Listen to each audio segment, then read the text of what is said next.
All right, so how do we deal with the freezing weather here in Mississippi? It's supposed to be down to 11 degrees, 12 degrees tonight, which is 20 degrees below freezing point. So I just let that run, all right? And that'll actually work for about 100 foot of hose. And then on the spigot, just in case the hose does freeze, we have what's called a freeze miser. And here's one right here. You can see it'll drip if you watch it, and as it gets colder and colder, that drip will go faster and faster. So when it gets below 37 degrees, it starts dripping. I was just using this hose a little while ago, so this isn't quite 37 degrees yet. And then as it gets down 36, 35, 34, 32, 32, it starts running like that hose I just showed you to keep your pipes from busting. Then in our water tanks that we have, we open these valves. If any of these frozen already, so that one's frozen already, so I thaw it out. But I said I don't want it to freeze hard. It's not frozen hard yet, so I'll just spray that with the hose to thaw it out enough to turn it. Metal will conduct the heat pretty quick, but ice can bust these valves. I have never busted one, and there I was able to turn it. Water's not coming out. Now that I got water, all right, now it's gonna come out. It just saw bubbles. So we don't want that to be frozen all night because then it can crack the valve. All right, so we're just gonna go ahead and spray these valves on each one of these to warm them up a little bit.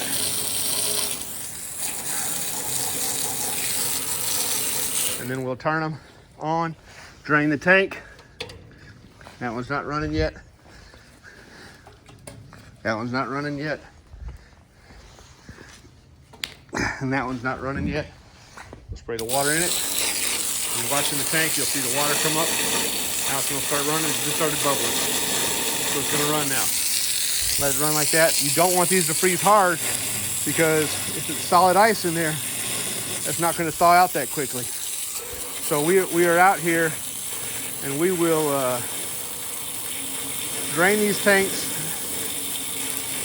before they get froze, and then we'll fill them up 3 times a day and let them stay full for about an hour or so, which is about how long it'll take for them to freeze when you have warm water coming out of the ground in there. The groundwater is going to be about 60 degrees or 55 degrees, something like that.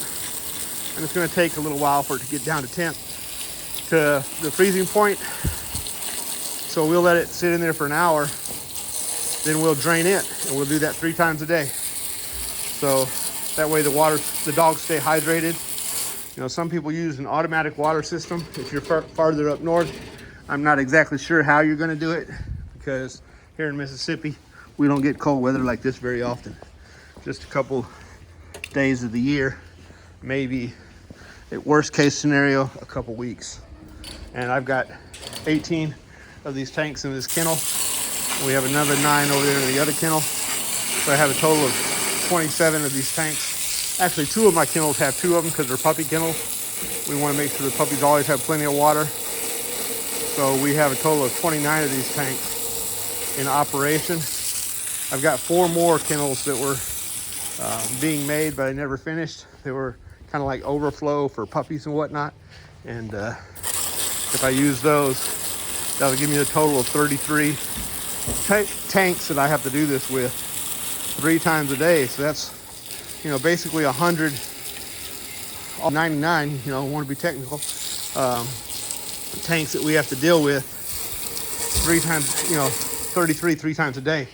But that's much better than dealing with frozen blocks of ice, because I can do all this in about 15 minutes.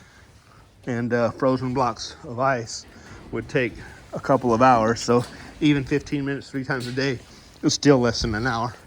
And that way the dogs have plenty of water, being able to drink all they want for an hour, three times a day. So that's 3 hours. Anyway, that's how we do it here.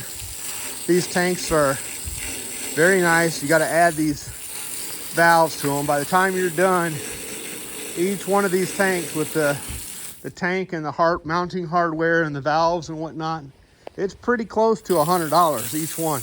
Not quite, but almost. I'm sure there are other systems that may be better or more affordable, maybe even more convenient. But this is how we do it.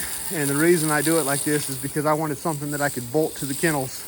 Because if you have just a bucket, these dogs will slam it, bucket, and flip it, and all kinds of stuff, play with the buckets, and it becomes quite the inconvenience.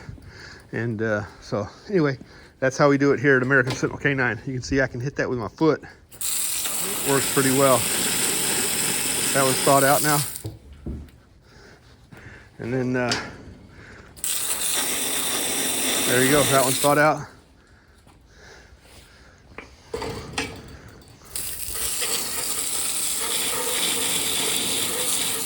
Two more. All the dogs have bedding. Because like I said, it's gonna get cold tonight.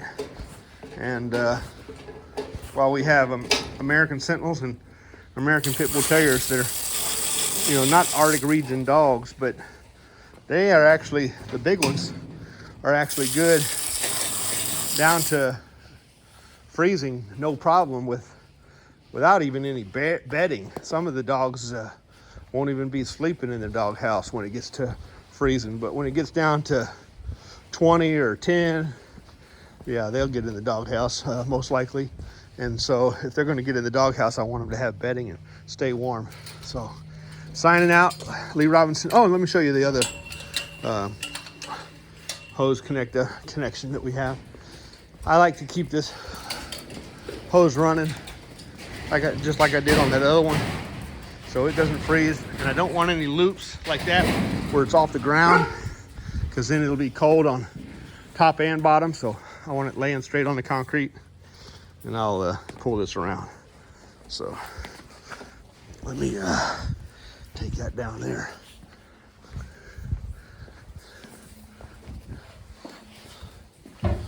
There you go. So it's laying on the concrete. That'll keep it a little bit warmer. And then we'll open that up and let that run just a trickle for the night. Normally that'd be plenty if it was gonna be 32, but since it's gonna get down to 11 or 12, I want a little more stream than that.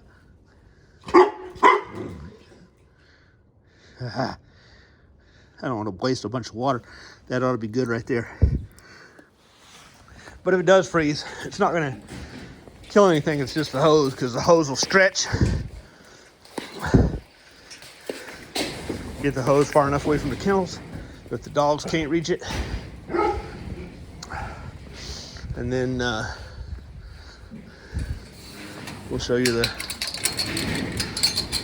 the other freeze miser right here that we have on this one. Right there. Keep that on. If you turn it off, it won't work. So you got to have that valve open. That'll protect that whole spigot.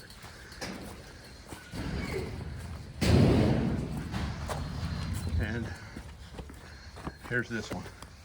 It is dripping slowly. Not much, but dripping slowly. Y'all have a blessed day.